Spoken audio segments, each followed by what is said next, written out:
Hi friends, welcome back to my channel Shilpkala dance and daily blog. आज के আমি তোমাদেরকে দেখাবো ভেজ মোমোর রেসিপি। তো চলো তোমরা দেখে নাও আমি কিভাবে মোমোটা বানাচ্ছি। তো প্রথমেই আমি নিয়ে নিয়েছি এখানে অর্ধেক বাঁধাকপি, একটা গাজর, একটা বিট আর সঙ্গে ছিল ফুলকপি। ফুলকপিটা এখানে দেখানো হয়নি। তো এগুলো আমি সব স্টারারের মাধ্যমে ঘষে নেব। দেখো আমার ঘষা হয়ে গেছে।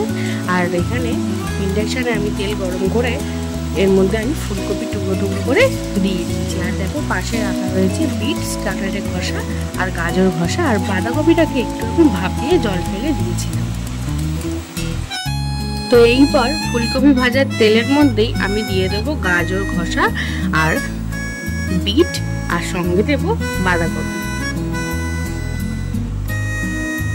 এবার বিটগুলো আমি তেলে দিয়ে দিচ্ছি। তোমরা চাইলে এখানে পেঁয়াজ রসুন দিয়েও করতে পারো, কিন্তু আমি সম্পূর্ণ ভেজ তো তোমাদেরকে দেখালাম। চাইলে তোমরা এর মধ্যে চিংড়ি মাছ, চিকেন যে যেরকম পছন্দ করবে দিয়ে দিতে পারো। আশা করি সবার ভালো লাগবে। দেখো এবার আমি দিয়ে দিলাম সেদ্ধ করা বাঁধাকপি।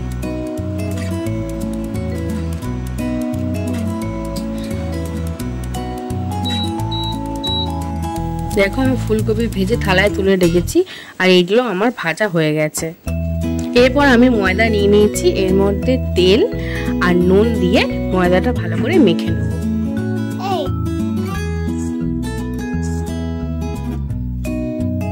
দেখো আমার এখানে ময়দা মাখা হয়ে গেছে।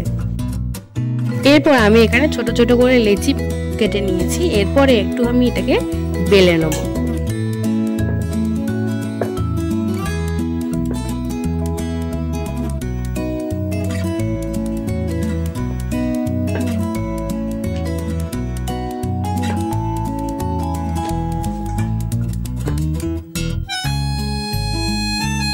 আমার এটা বেলা হয়ে গেছে।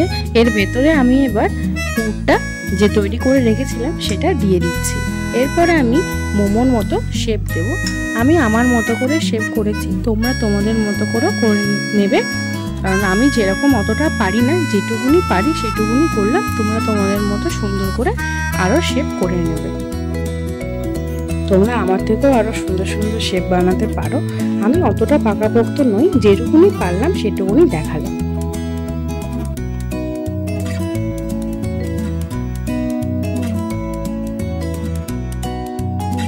আমি এখানে দেখো বিভিন্ন রকমের শেপ করেছি, তোমরা তোমাদের মতো করে নিও।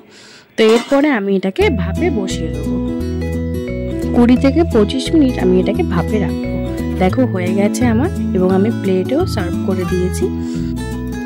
তো আমার ভিডিও এই অবধি কেমন লাগলো অবশ্যই তোমরা কমেন্ট করে জানিও।